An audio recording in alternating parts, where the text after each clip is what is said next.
আপনাদের সঙ্গে আছি। বন্ধুরা, এই মুহূর্তে ব্রেকিং আপডেট। 31শে জানুয়ারি থেকে শুরু হবে বিধানসভা বাজেট অধিবেশন, আর 2রা ফেব্রুয়ারি বিধানসভায় ভোট অন অ্যাকাউন্ট পেশ করবেন চন্দ্রিমা ভট্টাচার্য মহাশয়া। এই মুহূর্তে চুক্তিভিত্তিক কর্মীদের জন্য স্বাস্থ্য প্রতিমন্ত্রীর একটি বিশেষ বার্তা। 15,000 টাকা বেতন বৃদ্ধির দাবি, মেটার্নিটি লিভ 5 লক্ষ টাকা অবসরের পরে, এছাড়া বকেয়া ভাতা দেওয়ার জন্য যে দাবি উঠেছে চুক্তিভিত্তিক কর্মীদের জন্য একটি বিশেষ আপডেট এই ভিডিওটির মাধ্যমে আপনাদের কাছে পৌঁছে দেব। এবং স্বাস্থ্য প্রতিমন্ত্রী কোন চুক্তিভিত্তিক কর্মীদের জন্য কি বার্তা দিয়েছেন এবং কোন চুক্তিভিত্তিক কর্মীদের 15,000 টাকা বেতনের দাবিতে এই মুহূর্তে কি আপডেট উঠে আসছে, আজকের এই ভিডিওটির মাধ্যমে ডিটেলস তথ্য জানতে পারবেন। ভিডিওটি অবশ্যই লাইক করুন, শেয়ার করে প্রত্যেককে জানান। নিয়মিত চাকরি সংক্রান্ত এডুকেশন রিলেটেড গুরুত্বপূর্ণ নিউজগুলি দেখতে চ্যানেলটিকে সাবস্ক্রাইব করে রাখুন। তাহলে চলুন ডিটেলস দেখে নেওয়া যাক। হাই ফ্রেন্ডস, আপনারা দেখছেন বাংলায় সেরা ইউটিউব চ্যানেল। এই মুহূর্তে department of women and child development social welfare government of West বেঙ্গলের অফিসিয়াল ওয়েবসাইটে আছি। আপনারা সকলেই জানেন যে আশা কর্মীদের দীর্ঘদিনের দাবি দাওয়া তারা আন্দোলনের মাধ্যমে জানিয়ে আসছিল কলকাতার রাজপথে বা স্বাস্থ্য দপ্তরের সামনে। বন্ধুরা, এই মুহূর্তে যে আপডেটটি পাওয়া যাচ্ছে, যে স্বাস্থ্য দপ্তরের চুক্তিভিত্তিক কর্মী মাত্র 3 দিন আগে স্বাস্থ্য দপ্তরের সামনে আন্দোলনে নেমেছিলেন আশা কর্মীরা। তাদের মূল দাবি হলো মাসিক ভাতা বৃদ্ধি, ডেটা প্যাকের দাবি, বকেয়া প্রদানসহ একগুচ্ছ দাবিতে আশা কর্মীরা আন্দোলনে নেমেছিলেন স্বাস্থ্য দপ্তরের সামনে এবং সেখানে ডেপুটেশন জমা দেওয়ার ব্যাপারে হাজির হয়েছিলেন। বর্তমানে 5,250 টাকা আশাকর্মীরা পেয়ে থাকেন, কিন্তু পশ্চিমবঙ্গ আশা স্বাস্থ্যকর্মী ইউনিয়নের রাজ্য সম্পাদিকা বলছেন অল ইন্ডিয়া বেসিসে ন্যূনতম মজুরি 26,000 টাকা হওয়া দরকার। কিন্তু তারা সব দিক খতিয়ে বলছেন এটা যে 26,000 টাকা নাই বা হোক, 5,250 টাকা থেকে বাড়িয়ে 15,000 টাকা যেন তাদের বেতন করা হয়। আর এই 15,000 টাকা মাসিক ভাতা বৃদ্ধির দাবিতে আন্দোলনে নেমেছিলেন আশা কর্মীরা। সাথে সাথে তাদের যে মোবাইল দিয়েছিল রাজ্য সরকার, সেই মোবাইলে ডেটা প্যাক ও রিচার্জের টাকার দাবি তারা করেছিলেন।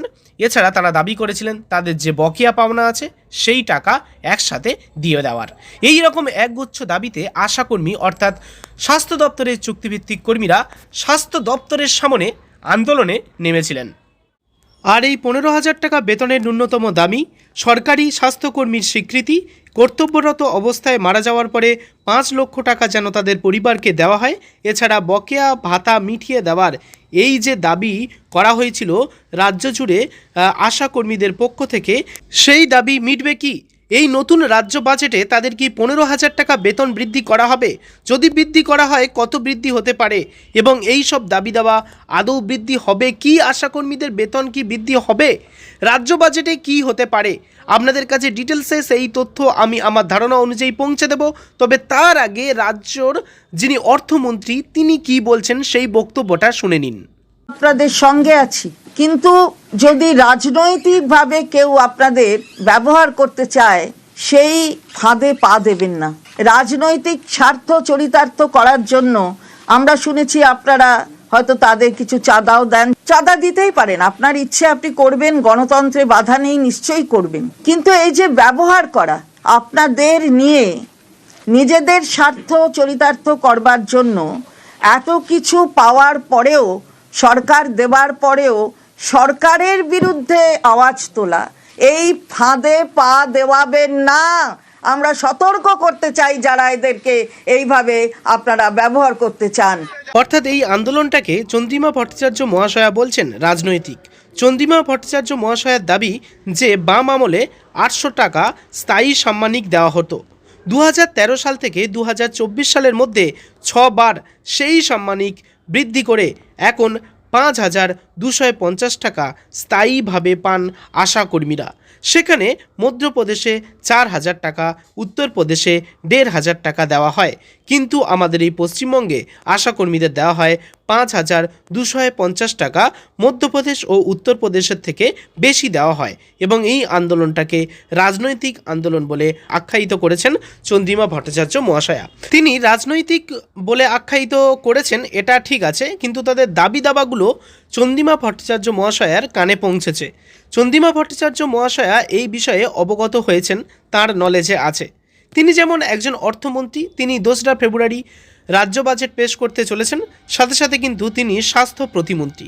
একজন স্বাস্থ্য প্রতিমন্ত্রী হিসাবে স্বাস্থ্য দপ্তরের এই যে কন্ট্রাকচুয়াল স্টাফ আছে, চুক্তিভিত্তিক কর্মী আছেন, তাদের দাবি দাবা মেটানোর জন্য তিনি কিন্তু হয়তো চেষ্টা করবেন, কারণ তিনি বলেছেন আশাকর্মীদের সঙ্গে আছি। আশাকর্মীদের সঙ্গে আছেন তিনি, এটা বলেছেন। দ্বিতীয়ত, তিনি স্বাস্থ্য দপ্তরের প্রতিমন্ত্রী, আর তৃতীয়ত, তিনি একজন অর্থমন্ত্রী হিসাবে রাজ্য বাজেট পেশ করতে চলেছেন 2রা ফেব্রুয়ারি। তাই আমার ধারণা, আমার যেটা মনে হয় যে আশাকর্মীদের জন্য তিনি ভালো কিছু আনতে পারেন। 15,000 টাকা তাদের দাবি থাকলেও, 15,000 টাকা না মিটলেও তাদের কিছুটা হলেও বেতন বৃদ্ধি হতে পারে। হ্যাঁ বন্ধুরা, সাথে সাথে অ্যাডিশনাল ফিচার্স, অবসরের পরে তাদের কিছু টাকা, 5 লক্ষ টাকা তারা পান। এবার যদি পরিবারের কারোর মৃত্যু হয়, সেক্ষেত্রে তাদের 5 লক্ষ টাকা দেওয়া হবে, এমন ঘোষণাও করতে পারেন। অথবা এটাও ঘোষণা করতে পারেন, তাদের মেটারনিটি লিভের কিছু ঘোষণা করতে পারেন। ওকে, এই রকম কিছু অ্যাডিশনাল ফিচার্সও যোগ হতে পারে, অ্যাডিশনাল কিছু ঘোষণা করতে পারেন স্বাস্থ্যমন্ত্রী, স্বাস্থ্য প্রতিমন্ত্রী চন্দ্রিমা ভট্টাচার্য মহাশয়া। একদিকে যেমন তিনি স্বাস্থ্য প্রতিমন্ত্রী, অন্যদিকে তেমন তিনি রাজ্য বাজেট পেশ করতে চলেছেন। সাথে সাথে তিনি বলেছেন স্বাস্থ্য দপ্তরের কর্মীদের পাশে আছি বা সঙ্গে আছি। সেই কারণে আমার যেটা মনে হয় আপনাদের কাছে সেই তথ্যটা পৌঁছে দিলাম। 15,000 টাকা বেতন বৃদ্ধি না হলেও তাদের কিছুটা হলেও বেতন বৃদ্ধি হতে পারে। আমার যেটা মনে হয়, আমার যেটা ধারণা, আপনাদের কাছে সেই তথ্য পৌঁছে দিলাম। আপনার কি মনে হয়, বেতন কি বৃদ্ধি হবে আশাকর্মীদের? তো আপনার কি মনে হয় সেটা কমেন্ট বক্সে অবশ্যই জানাবেন। আমাদের এই ভিডিওতে আপনারা যারা কমেন্ট করবেন, আপনাদের বার্তা সরাসরি কিন্তু উপর মহলের কাছে পৌঁছে যেতে পারে। আপনারা যত বেশি কমেন্ট করবেন, তার ভিত্তিতে এই ভিডিওটা বেশি স্পিড হতে পারে। তো সেই কারণে আপনারা একটু কমেন্ট করে জানান যে আপনাদের কি মনে হয়, আশাকর্মীদের কি আদৌ বেতন বৃদ্ধি হবে? আমার মনে হয় কিছুটা হলেও বৃদ্ধি হতে পারে, কারণ স্বাস্থ্য দপ্তরের চুক্তিভিত্তিক কর্মীদের দাবি দাবা কিন্তু চন্দ্রিমা ভট্টাচার্য মহাশয়ের কানে পৌঁছেছেন। সাথে সাথে তিনি কিন্তু স্বাস্থ্য প্রতিমন্ত্রী, এবং সেই স্বাস্থ্য প্রতিমন্ত্রী অর্থমন্ত্রী হিসাবে 2রা ফেব্রুয়ারি রাজ্য বাজেট পেশ করবেন। আর এই 2রা ফেব্রুয়ারিতে আপনাদের জন্য সুখবর থাকতে পারে। কমেন্ট করে জানান আপনাদের মূল্যবান মতামত। আপনাদের সঙ্গে আছি, কিন্তু যদি রাজনৈতিকভাবে কেউ আপনাদের ব্যবহার করতে চায়, সেই ফাঁদে পা দেবেন না। রাজনৈতিক স্বার্থ চরিতার্থ করার জন্য আমরা শুনেছি আপনারা হয়তো তাদের কিছু চাঁদাও দেন। চাঁদা দিতেই পারেন, আপনার ইচ্ছে আপনি করবেন, গণতন্ত্রে বাধা নেই, নিশ্চয়ই করবেন। কিন্তু এই যে ব্যবহার করা, আপনাদের নিয়ে নিজেদের স্বার্থ চরিতার্থ করবার জন্য এত কিছু পাওয়ার পরেও, সরকার দেবার পরেও সরকারের বিরুদ্ধে আওয়াজ তোলা, এই ফাঁদে পা দেওয়াবেন না।